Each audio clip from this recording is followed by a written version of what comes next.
ശബരിമല സ്വർണ്ണക്കൊള്ളക്കേസിൽ തന്ത്രി കണ്ഠരര് രാജീവർക്ക് ജാമ്യം. കൊല്ലം വിജിലൻസ് കോടതിയുടേതാണ് ഉത്തരവ്. കട്ടളപ്പാളി കേസിലും ദ്വാരപാലക ശില്പ കേസിലും സമർപ്പിച്ച ജാമ്യാപേക്ഷയിലാണ് വിധി. ജാമ്യ ഉത്തരവ് ഉടൻ പുറത്തിറങ്ങും. ശബരിമല സ്വർണ്ണക്കൊള്ളയുമായി നേരിട്ട് ബന്ധമുണ്ടെന്ന് തെളിയിക്കാൻ ഈ ഘട്ടത്തിൽ തെളിവുകൾ ഇല്ലെന്നാണ് കോടതി വിലയിരുത്തൽ. തന്ത്രിക്ക് ജാമ്യം കിട്ടിയത് SIT തിരിച്ചടിയായിരിക്കുകയാണ്. ഉണ്ണികൃഷ്ണൻ പോറ്റിയുമായി തന്ത്രിക്ക് നേരിട്ട് ബന്ധമുണ്ടെന്ന് പ്രോസിക്യൂഷന് തെളിയിക്കാനായില്ല. തന്ത്രിക്ക് താന്ത്രികപരമായ അധികാരങ്ങൾ മാത്രമാണുള്ളതെന്ന വാദം കോടതി അംഗീകരിക്കുകയായിരുന്നു.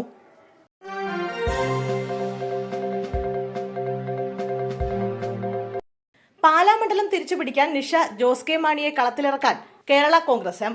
കൂടുതൽ സ്ത്രീ വോട്ടുകൾ ലഭിച്ചാൽ മണ്ഡലം തിരിച്ചുപിടിക്കാമെന്നാണ് കേരള കോൺഗ്രസ് എം പ്രതീക്ഷിക്കുന്നത്. ഇതിന്റെ ഭാഗമായാണ് നിഷയുടെ സ്ഥാനാർത്ഥിത്വവുമെന്നാണ് വിലയിരുത്തൽ.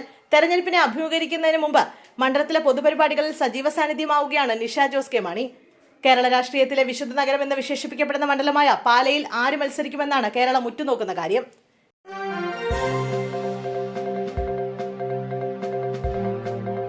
നിയമസഭാ തെരഞ്ഞെടുപ്പിൽ സ്ഥാനാർത്ഥി സാധ്യതാ പട്ടികയുമായി BJP 30 സീറ്റിലാണ് നിലവിൽ സാധ്യതാ പട്ടിക കണക്കാക്കിയിരിക്കുന്നത്. നേമത്ത് BJP സംസ്ഥാന അധ്യക്ഷൻ രാജീവ് ചന്ദ്രശേഖറും കഴക്കൂട്ടത്ത് V മുരളീധരനും മത്സരിക്കും. മഞ്ചേശ്വരം മണ്ഡലത്തിൽ K സുരേന്ദ്രൻ, പാലക്കാട് കായംകുളം സീറ്റുകളിൽ ശോഭാ സുരേന്ദ്രന്റെ പേരും പരിഗണനയിലുണ്ട്.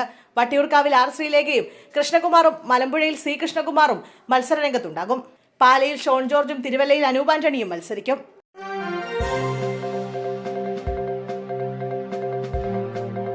സേവ് ബോക്സ് ആപ്പ് തട്ടിപ്പ് കേസിൽ നടൻ ജയസൂര്യയുടെ 39 ലക്ഷത്തിന്റെ സ്വത്തുക്കൾ എൻഫോഴ്സ്മെന്റ് ഡയറക്ടറേറ്റ് കണ്ടുകെട്ടി. ഈ സ്ഥാപനത്തിന്റെ ബ്രാൻഡ് അംബാസഡറായിരുന്നു ജയസൂര്യ.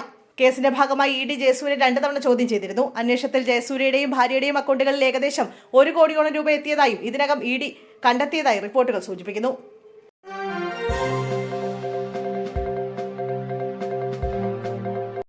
ഒരു വർഷം മുമ്പ് അന്തരിച്ച അധ്യാപികയെ പരീക്ഷാ ചുമതലയേൽപ്പിച്ച ഹയർ സെക്കൻഡറി ഡയറക്ടറേറ്റിന്റെ നടപടി വിവാദമാകുന്നു. കഴിഞ്ഞ ഏപ്രിലിൽ വാഹനാപകടത്തിൽ മരിച്ച പെരുമ്പാവൂർ കീഴിലം സെന്റ് തോമസ് HSSലെ അധ്യാപിക റസി ടൈറ്റസ് ആണ് പുതിയ ഡ്യൂട്ടി ലിസ്റ്റിലും ഇടം പിടിച്ചത്.